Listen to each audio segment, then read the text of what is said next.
the beginning of a brand new year, and if you're someone who is feeling sad or uninspired because you haven't made your fancy vision board yet, or you haven't set your grand New Year's resolutions yet, this video is for you. Here is how you can reset your life for the New Year's in 4 simple steps. No, it's not too late. Yes, you can still get your life back together. Trying to reset your life for the New Year's does not necessarily mean having to make dramatic changes in your life. It just creates an illusion of a fresh start. It just makes a mental demarcation in your head where you haven't failed at something yet, because technically you're just beginning. And sometimes that illusion really helps, especially if you're someone who is kind of feeling stuck in life lately. And the first thing that you ideally should be doing if you want to get out of that rut is to, I know you might be tired of hearing it, but to reflect on your previous year. You need to look backwards in order to move forward. As cliched as it sounds, just sit with yourself for some time and in all honesty reflect on your previous year. What parts of it did you like? What parts felt kind of heavy? What patterns did you see yourself repeating? What would you like to carry ahead to this new year, and what would you like to leave behind? I think understanding the year that you have had is a very gentle way of starting a new one, rather than pretending that it did not happen, which I am guilty of doing myself sometimes. You need to move on from the baggage of the past to prepare for the future. So once you're done looking back, it's time to slowly start thinking about the year ahead, not in terms of huge goals or resolutions, but in terms of small habits and systems that you can follow to achieve those goals. So instead of focusing a lot on what you want to achieve this year, you should focus on what habits and systems and routines can you adopt in your life to help you achieve what you want to achieve. And this is where I start using my planner actually, not to set up my entire year, but just to set up simple systems that help me make my life a little less chaotic than it already is. So the planner that I use has an yearly layout, and then it has a monthly layout, and then it has a weekly and hourly layout as well, which is really convenient for someone like me who needs to have it all down on paper, because if I store too much information in my head, it tends to explode in some ways or the other. My planner also has a note section after every week, which is really helpful because I journal right down here itself. So this one notebook is just everything to me. I carry it everywhere and it has literally my entire life down. If you too are looking to get a planner for yourself, I would really recommend this Accomplished Planner by Atelier Neura.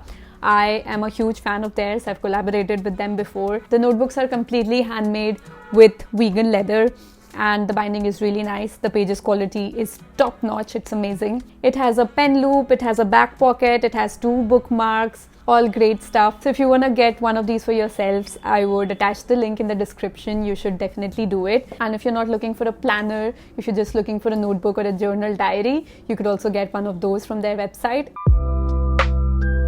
Making a vision board is not automatically going to make all your dreams come true, but it can be a pretty good reminder of what your dreams actually are, because sometimes we tend to forget. So if you want to make a vision board, you should definitely do it. I like to do it myself. Make sure not to put completely unrealistic things up in there. This doesn't mean that you should not be dreaming big, but you know what you're capable of achieving in a year. Make sure to put your vision board somewhere where you can actually see it every day, because that's how the manifestation thing works. I've heard.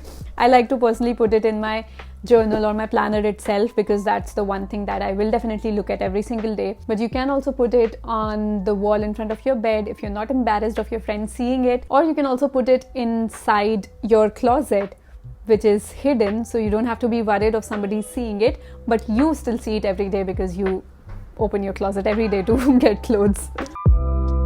Now, one thing that I found was really grounding for me was writing a letter to myself that I can revisit later in the year. So my birthday falls on June 14th, which is right in the middle of the year. So I thought of writing a letter to myself on my birthday.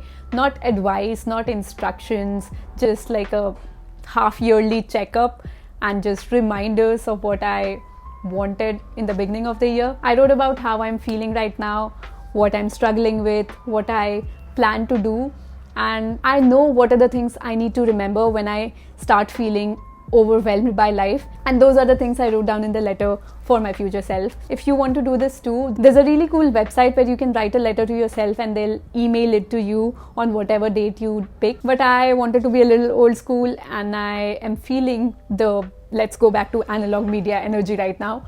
So I physically wrote a letter on paper and I put it in an envelope and I've kept it for myself. I promised to not open it before the date that it says to open it on. So I'll be opening it on June 14th. So you can write a letter to yourself too, maybe on your birthday if your birthday falls on the later part of the year, or any specific date that you would want to read it on. Or it can be undated. You can just read the letter whenever you feel like reading the damn letter. I know journaling is not for everybody, okay, I get it, but I still really recommend people to write things down, write about what they're feeling, just to make a little more space in your head. And if you really don't enjoy writing, you're completely clueless about what to write down, here are some prompts for you. Just write 2 sentences for each prompt. It will really help you, I promise.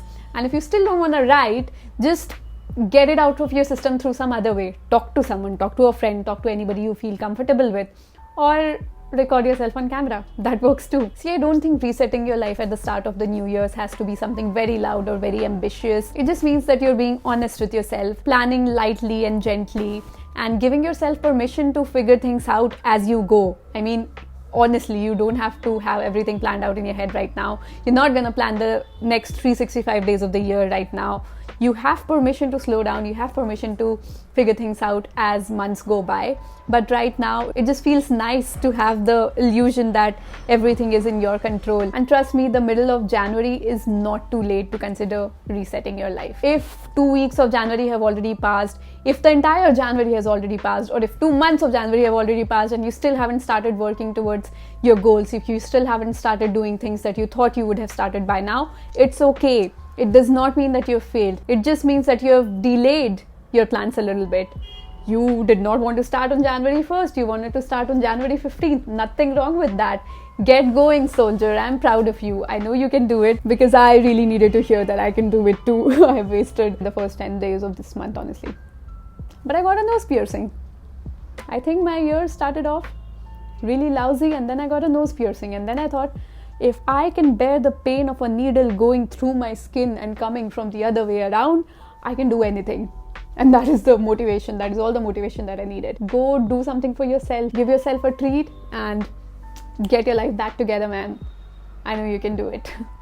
My name is Zoya. Thank you so much for watching this video to the end. And the fun fact about me is I love all my subscribers in an unhealthy amount. So if you haven't subscribed yet, please do, because otherwise I hate you. Happy planning and happy resetting your life. I'll see you again in another video. Bye.